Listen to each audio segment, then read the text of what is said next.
Hello student, once again you are most welcome in this class in which I am going to teach you workbook of nature class 5 यानी कक्षा 5 के प्रकृति की workbook जिसका chapter पढ़ने वाले हैं 15 जिसका नाम है यात्रा। यानी बिल्कुल ही चैप्टर आपसे रिलेटेड है। ठीक, इसके बहुत से सवालों के जवाब, बहुत से मतलब है कि आप 100% यानी एक दो क्वेश्चन के जवाब आप नहीं दे पाओगे, सभी सवालों के जवाब आप अगर पढ़ें ध्यान से तो दे सकते हैं। क्योंकि यात्रा से मतलब ये क्या है कि यात्रा पर आप भी गए होंगे, सभी बच्चे ऐसे कहीं ना कहीं घूमने तो थोड़ा बहुत गए होंगे, बस उसी से रिलेटेड आपसे सवाल पूछे जाएंगे। तो देखिएगा पहला क्वेश्चन क्या है। पहला क्वेश्चन इसमें ये है कि आपने कौन कौन से वाहन देखे। अब बताइएगा आपने जो वाहन देखे उन्हीं के तो नाम लिखवाए गए, और उनमें से आपने कौन कौन से वाहनों का सफ़र किया, किस किस पे आप बैठे उनके नाम लिखवाए गए। तो आप क्या लिख नहीं सकते। हमने इसमें ये नहीं कहा जो आपने नहीं देखे उनके नाम लिखो, जो नहीं देखे उन्हें छोड़ो, जिनको देखा उनको लिखो। जैसे हमने साइकिल देखी, मोटरसाइकिल देखी, कार देखी, रिक्शा देखा, बस देखी, ट्रेन देखी, हवाई जहाज़ भी देखा। अब बिल्कुल नज़दीक से नहीं देखा होगा, आसमान में तो उड़ते देखा ही है, टीवियों में तो देखा ही है, जहाज़ भी देखें। ठीक है, हकीकत में नहीं देखे लेकिन हमने देखे हैं। जहाज़ का स्वरूप तो हमें कम से कम पता ही कैसा होता है, ये हमने देखे। अब इनमें से सफ़र हमने किस में किया है वो आपको इसमें लिख देना। साइकिल से सफ़र किया है यानी साइकिल से चलाई है, मोटरसाइकिल बैठे हैं, कार पे बैठे, रिक्शा बैठे, बस पे बैठे, ट्रेन पे बैठे, हवाई जहाज़ और जहाज़ पर भी अगर आप बैठे हो तो आप लिखें हाँ इन पर भी हम बैठे हैं। अगला क्वेश्चन इसमें है कि आपने जिन वाहनों से सफ़र किया उनके बारे में लिखना है। जैसे मान लो आपने ट्रेन से सफ़र किया तो ट्रेन के बारे में आप जितनी जानकारी आपके पास है वो सब लिखेंगे। ट्रेन डीजल से चलती है, ट्रेन कोयला से भी चलती है, ट्रेन बिजली से चलती है, ट्रेन बहुत लंबी होती है, उसमें बैठने उठने सोने और घूमने फिरने, बाथरूम टॉयलेट सब की व्यवस्था होती है, खाने पीने की चीज़ें भी उसी में मिलती हैं, उसकी टिकट पहले से लेनी पड़ती है या ट्रेन में ही मिल जाती है, कहाँ से कहाँ के लिए ट्रेन मिलती है, आपके गांव में आती है कि नहीं आती, वो सब उसके बारे में आपको जितनी जानकारी है लिखेंगे। इसी प्रकार से कि आपके घर से अलग अलग सदस्य, मतलब आपके घर के सदस्य बहुत से होंगे तो सभी अलग अलग सदस्य कौन कौन से वाहनों का उपयोग करते हैं और किस किस काम में उनका उपयोग करते हैं। जैसे पहले नंबर हमने साइकिल ले ली, तो अच्छा साइकिल का उपयोग कहाँ करेंगे, घर के आस ही पास कहीं 2-4 किलोमीटर जाना हो तो साइकिल से चले जाएंगे। मोटरसाइकिल का उपयोग क्या करते, कब करते, जब हमें घर से कहीं बाहर जाना हो, 100-200 किलोमीटर भी जाना हो तो हम मोटरसाइकिल लेके चले जाते हैं। अगर ट्रैक्टर है तो इसका उपयोग कब करते हैं, खेती बाड़ी में करते हैं, खेती किसानी में ट्रैक्टर का उपयोग करते हैं। आप कार भी लिख सकते हैं लेकिन उसके बारे में फिर यहाँ लिखने के लिए जगह नहीं थी। और यहाँ पर ये है कि अगर आपको आपके मम्मी पापा को, आपको और आपके मम्मी पापा को अपने गांव से 70 किलोमीटर दूर कहीं जाना है, मतलब 50-60 किलोमीटर, हमका 100 मान लीजिए, इतनी दूर कहीं जाना है, तो आप इसमें से कौन से वाहन का उपयोग करोगे। जेसीबी सवारी ढोने का काम करती नहीं है। हेलीकॉप्टर, ऐसे 100 किलोमीटर के लिए हेलीकॉप्टर चलते नहीं हैं। ठीक, चल भी जाएंगे तो हमारे गांव में मिलते नहीं हैं। साइकिल से हम इतने लोगों को बैठा के ले नहीं जा सकते हैं। ठीक है, मजबूरी में कर सकते हैं ऐसा, लेकिन साइकिल एक तरीके से बहुत मुश्किल पड़ जाएगी। तो अब क्या बचा, एक बस बची है, इससे ही हमको वहाँ जाना पड़ेगा।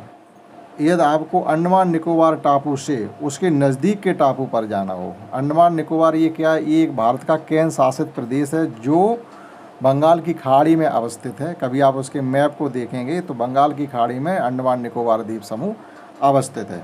ठीक है, और उसके एक टापू से जब दूसरे टापू पर अगर जाना हो तो उसमें ये कहा गया है कि आप ऑटो रिक्शा लेंगे, नहीं मिलेगा क्योंकि पानी में जाना पड़ेगा। जहाज़, बस और ट्रेन, ना तो आपको बस मिलेगी ना ट्रेन मिलेगी। वहाँ क्या होगा, एक टापू से दूसरे टापू जाने के लिए नावों या जहाज़ों का प्रयोग करते हैं। और इसी प्रकार से यहाँ नीचे दी गई तालिका को पूरा करना। जैसे तुलना करने के मुद्दे क्या है, हमने एक ऑटो रिक्शा और एक बस की कंपेयरिंग करेंगे, तुलना करेंगे। तो तुलना में भी ऐसे कोई सवालों के जवाब नहीं होंगे जो आप नहीं बता पाएंगे। जैसे पहले उन्होंने ये पूछा है कि कितने पहिए ऑटो रिक्शा में होते, भैया 3 होते, बस में कितने होते, 6 होंगे, कम से कम तो 6 होते हैं, पीछे 4 होते और 2 आगे होते, 6 होते हैं। ईंधन के रूप में दोनों में ऑटो रिक्शा या तो पेट्रोल से चलेंगे या सीएनजी से चलेंगे।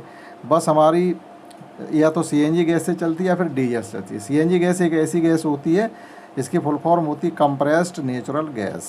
ठीक है, संपीड़ित प्राकृतिक गैस। ये प्रदूषण बहुत कम फैलाती है या ना के बराबर फैलाती है।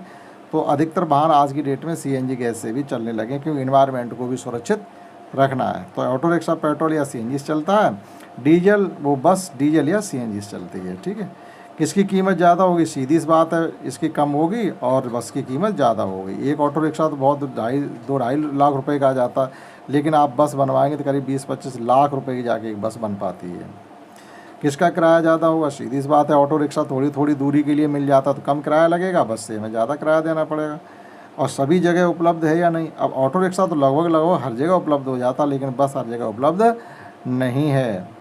ठीक है, इसी प्रकार से इसमें एक और है, इसमें लगे पार्ट खराब होने पर बदले जा सकते हैं, दोनों के पार्ट बदले जा सकते हैं। ऑटो रिक्शा के पार्ट खराब हो जाए तो बदले जा सकते हैं, और बस के अगर पार्ट खराब हो जाते हैं तो वो भी बदले जा सकते हैं। फिर हमसे पूछा गया कि नीचे दी गई तालिका में ज़मीन पर चलने वाले, हवा में उड़ने वाले और पानी में चलने वाले वाहनों के नाम लिखने। अब ज़मीन पर चलने वाले वाहन आप लिख सकते हैं, साइकिल है, मोटरसाइकिल है, कार है, रिक्शा है, बस है, ठीक, रेलगाड़ी यानी ट्रेन, ये सब कहाँ चलते हैं? ज़मीन पर चलते हैं। हवा में केवल हवाई जहाज और हेलीकॉप्टर ही तोड़ते हैं। अब पानी में जहाज़, नाव या स्टीमर, ये पानी में चलने वाले वाहन हैं। फिर हमसे पूछा जा रहा है इलेक्ट्रॉनिक वाहन का क्या महत्व है। तो आज के समय में डीजल और पेट्रोल वाहनों की वजह से प्रदूषण मतलब बढ़ गया। ये क्या, जैसे आप डीजल का वाहन यूज़ करते हैं या पेट्रोल का यूज़ करते हैं, इनसे कार्बन निकलता है बहुत बड़ी मात्रा में, जो हमारे इन्वायरमेंट के लिए बहुत ही ज़्यादा हानिकारक है। अब एक दो वाहन चलता होता चलो चल भी जाता, आप मार्केट में जाएंगे तो आप इतने वाहन मिलेंगे, आप उनमें फंस जाएंगे। अब इनसे निकला हुआ कार्बन या धुआं जो हमारा इन्वायरमेंट है उसको बहुत बड़ी मात्रा में प्रदूषित कर रहे हैं। ठीक, तो वो प्रदूषण को कम किया जा सके इसलिए हम ऐसे वाहनों को अब बना रहे हैं जो इलेक्ट्रॉनिक वाहन होते हैं, यानी बैटरी से चल जाएंगे या सौर संचालित होते हैं। सौर ऊर्जा से बैटरी रिचार्ज हो जाती है, सौर ऊर्जा से ही चलते रहते हैं। तो ऐसे वाहनों में हमारे इन्वायरमेंट को नुकसान पहुंचाने के लिए कोई चीज़ नहीं होती है। एक यही वजह है कि हमको इलेक्ट्रॉनिक वाहनों को महत्व देना चाहिए अगर अपने इन्वायरमेंट को बचाना है तो। अब यहाँ पर क्या दी गई, टेबल दी गई, यहाँ भी हमें ट्रैक्टर और ट्रक की तुलना करनी है। ठीक है, ट्रैक्टर आपके गाँवों में लगभग, अगर बड़ा गांव है तो 10-20-50 ट्रैक्टर तक मिल जाएंगे। ट्रक हो सकता है एक भी ना हो या एक दो ट्रक हों। ठीक है, लेकिन ट्रक का काम करता है, यानी वाहन ढोने का काम करता है और बड़ी रोडों में चल पाता है। ट्रैक्टर एक खेती किसानी वाला एक वाहन है जो लगभग घरों में होता है और उससे खेती की जाती है, और कहीं भी हम उसको पानी में, कीचड़ में, खेत में घुसा देते हैं, कोई दिक्कत नहीं होती। अब इनकी हमको करनी है तुलना, जैसे अभी बस और रिक्शा की तुलना की थी, ऑटो रिक्शा की। पहिए इसमें 4 होते हैं, इसमें हमने लिखा हुआ है। अब आप देख लीजिए इसमें पहिए कितने होते हैं, एक तो 8 भी होते हैं, 10 भी होते हैं। ठीक, 6 टायर का भी ट्रक होता है, 8 का भी होता है, 10 का भी होता है, 16 का भी होता है। तो वो क्लियर नहीं। अगर हम इसमें ये मान के चलें, देखो 4 इधर 4 उधर, 8 हो गए 2, तो ये 10 वाला है हमारा।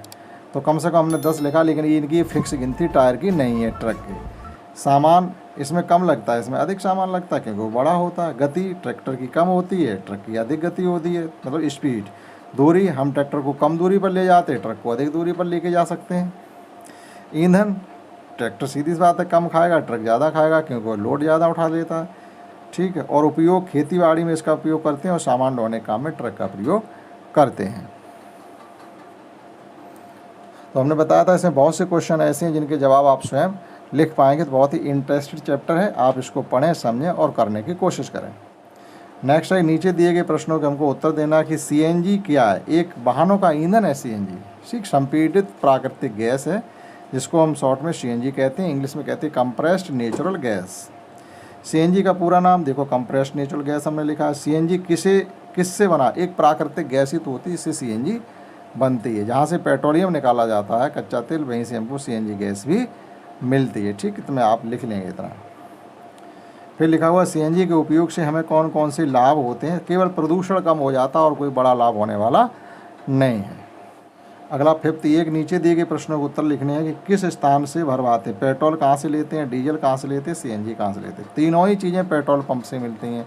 आपको सीएनजी लेनी है पेट्रोल पंप पर जाना पड़ेगा, डीजल लेना है पेट्रोल पंप पर जाना पड़ेगा, और अगर सीएनजी गैस लेनी तो भी पेट्रोल पंप पर ही जाना पड़ेगा। अलग अलग वहाँ फिल्टर लगे होते। ठीक है, मूल्य पता करें। अब क्या कीमत, लगभग सभी 100 रुपये लीटर से कम कोई नहीं है। पेट्रोल और सीएनजी की कीमत लगभग समान होती है, और डीजल की कीमत पेट्रोल से थोड़ा 1-2 रुपये कम होगी, कोई बहुत बड़ा अंतर नहीं है। आप अपने घर में ही पता कर सकते हैं क्योंकि आज की डेट में वाहन कोई ना कोई सबके घर में है। उपयोग वाहनों के रूप में ये सब देखो, पेट्रोल डीजल ये सब वाहनों में प्रयोग किया जाता है। इसमें कोई ऐसा चीज़ नहीं है जो अपने घरों में चलाएं इसको, ठीक है। फ़ायदा क्या है, ठीक है। अब पेट्रोल के फ़ायदे क्या है, डीजल के फ़ायदे क्या है, ठीक। सीएनजी के फ़ायदे क्या है, सीएनजी प्रदूषण रहित है और पेट्रोल और डीजल फ़ायदे तो कोई, अब फ़ायदा क्या, जब ईंधन के रूप में इनको प्रयोग करते हैं, हम जब किसी बस को चला रहे, ट्रक को चला रहे, किसी वाहन को चला रहे तो उसकी सुविधा ले लेते वाहन, और उसमें हम पेट्रोल डीजल चला रही, हमारे प्रदूषण को नुकसान पहुंचाता है, ठीक। अब नुकसान क्या है कि वायुमंडल को नुकसान है, वायुमंडल नुकसान है, लेकिन प्रदूषण हमारे सीएनजी से वायुमंडल को कोई नुकसान नहीं है। और नेक्स्ट है, पुराने समय में जब वाहन का आविष्कार नहीं हुआ था, यानी बैलगाड़ी वगैरह चलती थी, घोड़ा गाड़ी चलती थी या पैदल चलते थे, तो लोग एक स्थान से दूसरी जगह कैसे जाते थे, बैलगाड़ी या घोड़ा गाड़ी या खच्चर आदि या पैदल चल करके एक स्थान से दूसरे स्थान पर जाते थे। अब यहाँ पर हमको अंतर लिखना है, पहले के समय में वाहन कैसे थे और वर्तमान समय में। पहले के समय में वाहनों में स्पीड कम होती थी, आज के समय में वाहनों में स्पीड अधिक है। पहले के समय में चलता क्या था, वाहन चलते थे या तो घोड़ा गाड़ी या बैलगाड़ी, ठीक, तो वो कितना चल लेंगे। अब आज की डेट में अधिक स्पीड वाले वाहन आ गए, ठीक, कम कीमत थी, अधिक कीमत है। पहले अधिक समय लगता था, अब यात्रा करने में अब कम समय लगता है। ईंधन इनका क्या था, चारा घास खाते थे जानवर, अब ईंधन क्या है, पेट्रोल डीजल और सीएनजी गैस है ईंधन। अब कोई इंजन चारा थोड़ी खाता है, वो तो पेट्रोल डीजल या सीएनजी गैस खाता है। तो ये भी सवाल देखिएगा, इसका आंसर भी आप अगर लिखेंगे तो स्वयं लिख सकते। अब यहाँ पर पूछा कि अपने दादाजी से पूछिएगा, यानी आप इस क्वेश्चन को स्वयं करेंगे और अपनी कॉपी पर लिखेंगे। यहाँ कहा गया है कि आज से 40 साल पहले उनके समय में कौन कौन से साधन थे और किन किन साधनों का सफ़र करते थे। अपने घर वालों से पूछें, अगर आपके घर में कोई बड़ा बुजुर्ग है तो उनसे ये सब पूछें, बैठ के बात करें कि तुम कहीं जाते थे तो किन किन वाहनों का प्रयोग करते थे, थोड़ा हमें भी बताओ, ठीक है। यहाँ भी आपको इसे भी स्वयं करना है। आपको क्या लगता है भविष्य में वाहनों में क्या सुविधाएं होनी चाहिए। कक्षा में समूह चर्चा के अनुसार अपनी कक्षा नोटबुक पर लिखें। ये आपको अपना समूह बनाना है और आपस में चर्चा पर चर्चा करनी है कि भविष्य में क्या हो सकता है, ठीक, क्या सुविधाएं होंगी, ठीक है। इसी प्रकार से डीजल पेट्रोल का यूज करते रहेंगे तो प्रदूषण बहुत, हमारा जो वायुमंडल बहुत ज़्यादा प्रदूषित हो जाएगा, तो मुश्किलें आएंगी। और पेट्रोल डीजल ऐसा भी नहीं है आपको हमेशा मिलता रहेगा, क्योंकि ये ख़त्म होने वाले ईंधन हैं, इनके भंडार जो हैं सीमित हैं। खनिज तेल में क्या निकलता है, तो मिट्टी का तेल निकलता है, पेट्रोल निकलता है, डीजल या खनिज तेल जो निकलता है, कच्चा तेल, उसमें ये सभी चीज़ें निकलती हैं, ठीक है। तो उस और फिर इसके बाद भट्टियों में डाल करके, मशीनों में डाल कर इनका भर्जन किया जाता, निष्कासन किया जाता, तो पेट्रोल अलग हो जाती, डीजल, सीएनजी और आपकी मतलब बहुत सी चीज़ें निकलती हैं। मिट्टी का तेल, डामर, आप किसी उस पर जाएंगे रिफाइनरी पे तो पता चलेगा क्या क्या निकलता है। और यहाँ पर एक ग्राफ दिया गया, इस ग्राफ का पहले आपको अध्ययन करना, उसके बाद इससे संबंधित सवालों के जवाब देने। जैसे नीचे दिए गए ग्राफ की मदद से पूछे गए प्रश्नों के उत्तर देने हैं। ये रेट पड़ा हुआ है पेट्रोल का, और ये पेट्रोल का सन पड़ा है जनवरी 2009, जनवरी 2010, फिर 11, फिर 12, इस प्रकार से लेकर के जनवरी 2018 तक, ठीक है। पेट्रोल की कीमतों की तुलना हमको करनी है, इधर रेट बढ़ रहे हैं, इधर साल बढ़ रहे हैं। तो अब आप इसमें देखते जाएंगे और पूछे गए सवालों के जवाब देते जाएंगे। जैसे हमसे पूछा जाएगा सन 2010 की तुलना में सन 2014 में पेट्रोल की कीमत कितने रुपए बढ़ गई, तो सन 2010 में जो हम देखेंगे पेट्रोल की कीमत थी लगभग 48 रुपये 50 पैसे, और 2014 में जो उसकी कीमत हो गई है वो हो गई है 64 रुपये 50 पैसे। तो जब इनका अंतर निकालेंगे जा करके तो ये निकलेगा जा करके 2014 में ये पेट्रोल की कीमत हो गई है जा करके 64.5, और 2014 में जो, और 2010 में जो पेट्रोल की कीमत थी वो थी आपकी 48.5। जब इनका डिफरेंस निकाल के यहाँ पर हमने लिखा 11 रुपये डिफरेंस आ रहा था, हमने डिफरेंस लिख दिया, यानी इतने रुपए की बढ़ोतरी हो गई। और सन 2012 की तुलना में 18 में पेट्रोल की कीमत कितने रुपए बढ़ेगी, जब आप ग्राफ को देखेंगे तो 20.5 रुपये, यानी 20 रुपये 50 पैसे पेट्रोल बढ़ गई। पेट्रोल की कीमतों को लगातार बढ़ने का क्या क्या कारण हो सकता है, ठीक। तो ये कारण क्या हो सकता है, ये विश्व बाज़ार से हमें पेट्रोल अगर महंगा मिलेगा, कच्चा तेल विश्व बाज़ार से महंगा मिलेगा, तो सीधी सी बात है फिर मार्केट में हमें पेट्रोल भी महंगी मिलेगी। तो हमने लिखा है जब विश्व बाज़ार में कच्चे तेल की कीमत बढ़ती है तो पेट्रोल की कीमत भी बढ़ जाती है। ज़मीन से खनिज तेल को कैसे निकालते हैं, ज़मीन के अंदर से खनिज तेल का मतलब है यही पेट्रोलियम, ये कच्चा तेल जिसे हम पेट्रोल, डीजल, मिट्टी का तेल प्राप्त करते हैं, ये निकालते कैसे। अब आप ऐसे समझिएगा जैसे ज़मीन में हम बोरिंग करके पानी निकालते हैं, नल लगा करके, समर लगा करके, in the same way, same इसी प्रकार से बड़ी बड़ी मशीनों का यूज करके हम ज़मीन से पेट्रोलियम या कच्चा तेल भी निकालते हैं। समुद्र में भी निकलता, वहाँ जा कर के बड़ी बड़ी मशीनें लगा लेते हैं और वहाँ से कच्चे तेल का निष्कासन करने लगते हैं, सीधा टैंकरों में रेलों में भर कर के उन्हें रिफाइनरी में भेज दिया जाता है। वहाँ उसका निष्कासन शुद्धिकरण होता है, अलग अलग पार्टों में उसको डिवाइड किया जाता है और मार्केट में भेज दिया जाता है।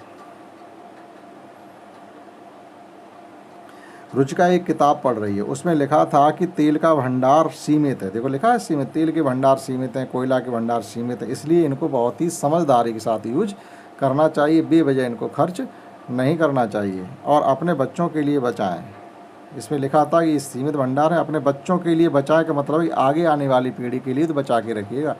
आपने सभी भंडार ख़त्म कर दिया तो वो लोग क्या करेंगे, आके किताबों में ये पढ़ लेंगे कि हाँ मिट्टी का तेल, डीजल, कोयला भी हुआ करता था, जो हमारे बुजुर्ग लोग सब जला के चले गए, हमारे लिए कुछ नहीं छोड़ गए, तो वो तुम्हें एक तरीके से गाली गलौज करेंगे। इसलिए इसका प्रयोग बहुत अच्छे से करिएगा।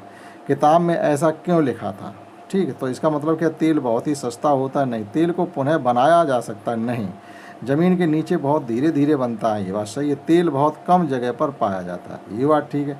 बनने का मतलब क्या है कि लाखों सालें लग जाती है इसे बनने में। ऐसा था नहीं आज तुमने भंडार ख़त्म कर दिया, पता चला 2 महीने बाद भंडार फिर भर गया, ऐसा नहीं हो पाएगा। तो इसके जो जवाब सही होंगे, एक तीसरा सही होगा और एक चौथा। एक तो बनने में बहुत टाइम लगता है और हर जगह पाया नहीं जाता। जहाँ भी ज़मीन में आपने गड्ढा खोद दो, निकल आए, गड्ढा खोदने से केवल पानी निकलता है, तेल नहीं निकलता। बहुत गिनी चुनी जगह हैं जहाँ से कच्चा तेल निकलता है। क्या आप कभी ट्रैफिक जाम में फंसे हैं? तो उस समय आपके आसपास के लोग क्या कर रहे थे, नीचे अपना अनुभव लिखिएगा। जैसे कभी कभी हम लोग क्या करते, जाम में फंस जाते, चारों तरफ से बांध जाते। हाँ, सभी लोगों को निकलने की जल्दी होती है और कुछ लोग जाम खुलवाने में मदद कर रहे होते हैं और कुछ लोग बीच में घुसे जा रहे थे, जिसकी वजह से जाम और लग जाता है। ये तो होता है उस भीड़ में। और क्या होता है, अगर ट्रैफिक की समस्या को कम करना है तो हमें क्या करना चाहिए? देखो, ट्रैफिक वाली जगहों पर नए सिग्नल लगाने चाहिए, बात सही है। नए पुल बनाने चाहिए, भी ठीक। ट्रैफिक के नए नियम बनाने चाहिए, यानी सभी कैटेगरी फॉलो की जा सकते हैं। सड़क पर बढ़ती वाहनों की संख्या में आई परेशानियों को कम करने के लिए हमें क्या सुझाव, हमसे पूछे कि क्या करना चाहिए? देखो, ज़्यादा से ज़्यादा सरकारी वाहनों का आप यूज करें। ये नहीं हम 2 आदमी जा रहे या एक जा रहे तो अपना वाहन लेकर के चल दिए, अपना वाहन खड़ा रहने दीजिएगा। या ज़रूरत ही नहीं है, ज़रूरत हो तो लीजिएगा, नहीं तो सरकारी वाहनों का यूज करिएगा। और वो वाहन पहले से चल रहे हैं उन्हीं का यूज करिएगा। आप भी अपना वाहन लेके वहाँ पहुँच जाएंगे तो भीड़ तो फिर होगी। वाहनों की बिक्री पर रोक हो, बहुत ज़रूरत वाले को वाहन मिले, जिससे अधिक से अधिक लोग सरकारी वाहनों का और टैक्सी का प्रयोग करें, तो सड़क पर वाहनों का प्रयोग की संख्या रोकी जा सकती है, अन्यथा रोकी नहीं जा सकती। आज की डेट में जिसके पास पैसा पहले जाके गाड़ी लाता है। और लास्ट क्वेश्चन है, ये किसी चौराहे पे आप पहुँचेंगे तो आपको इस प्रकार से सिग्नल लगे मिल जाएंगे। अगर लाल बत्ती जल रही तो आप वहीं रुक जाइएगा और उसको पीली होने, जैसे पीली जल जाएगी तो आप समझिएगा बस अब ये ग्रीन सिग्नल होने ही वाला है, तैयार हो जाओ। अपनी गाड़ी में चाबी लगा दो, किक मार लो, तैयार कर लो और जैसे ही ये बत्ती जले वैसे ही खट से गियर डाल के आप चल दीजिएगा। इनका केवल ये मतलब होता है लाल का रुकना और येलो लाइट का मतलब होता है तैयार हो जाना और ग्रीन लाइट का मतलब चल देना, लाइन क्लियर है। ठीक, तो ये था चैप्टर 15 कक्षा 5 की प्रकृति की वर्कबुक का, जिसका नाम था यात्रा। वो भी हमने आपको कम्प्लीटली पढ़ा दिया। आशा करता हूँ आपने समझा होगा। इस क्लास में इतना ही। That's all. जय हिंद, जय भारत।